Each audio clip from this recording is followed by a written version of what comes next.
안녕하세요. 김성학 변호사입니다. 저는 제주 이혼 변호사로서 수많은 이혼 사건의 변론을 성공적으로 수행해왔으며 현재 다수의 이혼 사건을 수임하여 변론하고 있습니다. 이혼은 단순한 결별 이상의 복잡한 법적 문제를 수반합니다. 특히 재판상 이혼으로 이어질 경우 위자료는 정신적 피해에 대한 배상 성격을 지니기에 중요한 분쟁 요소가 됩니다. 그러나 위자료는 법원에서 판단하는 주관적 요소가 많아 어떻게 대응하느냐에 따라 그 액수가 크게 달라질 수 있습니다.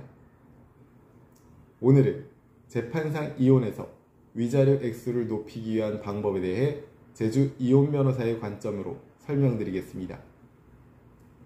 위자료는 민법 제806조 및 제843조에 따라 혼인관계가 파탄난 원인을 제공한 배우자에게 부당한 행위로 인해 정신적 손해를 입은 배우자가 청구할 수 있는 손해배상금입니다. 위자료는 단순히 이혼했다고 해서 주어지는 것이 아니라 혼인을 지속할 수 없게 만든 책임이 있는 배우자에게만 부과됩니다. 법원은 위자료 액수를 결정할 때 다음과 같은 요소를 종합적으로 고려합니다. 혼인기간, 부정행위 여부, 폭력 또는 학대행위 여부, 혼인 파탄의 주된 귀책 사유 여부, 배우자의 재산 상태, 자녀 유무 및 양육 상황, 상대방의 반성 및 태도. 따라서 단순히 상처를 많이 받았다는 주장만으로는 위자료를 크게 받을 수 없습니다. 구체적으로 앞서 살펴본 내용들을 증거와 논리적으로 주장해야만 합니다.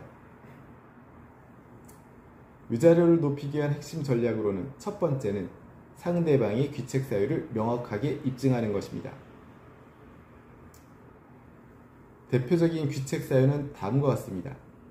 우선 부정행위, 그리고 가정폭력, 그리고 폭언, 협박, 무시 등 정신적 학대 등이 있습니다. 이와 같은 귀책 사유의 경우에는 구체적으로 증거가 많을수록 좋으며 사례가 많고 기간이 길수록 재판부는 정신적 손해가 심각하다고 판단하게 됩니다. 두 번째, 혼인 생활의 기여와 기여도를 강조하는 방법입니다.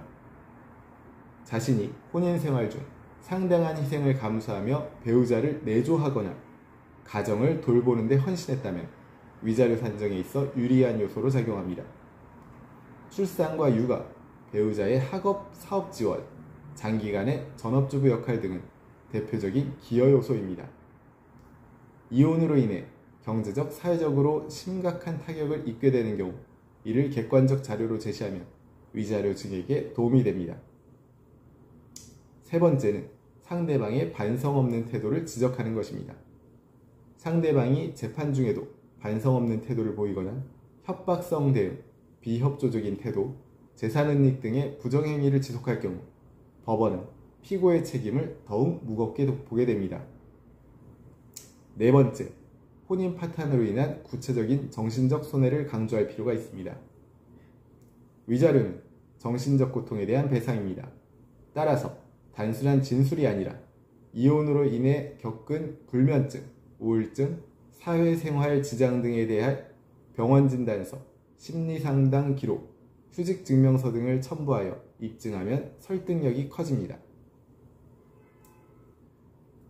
제주 이혼 변호사로서 강조하자면 이혼이라는 민감한 문제에서 위자료는 피해자가 법적으로 받을 수 있는 최소한의 보상입니다.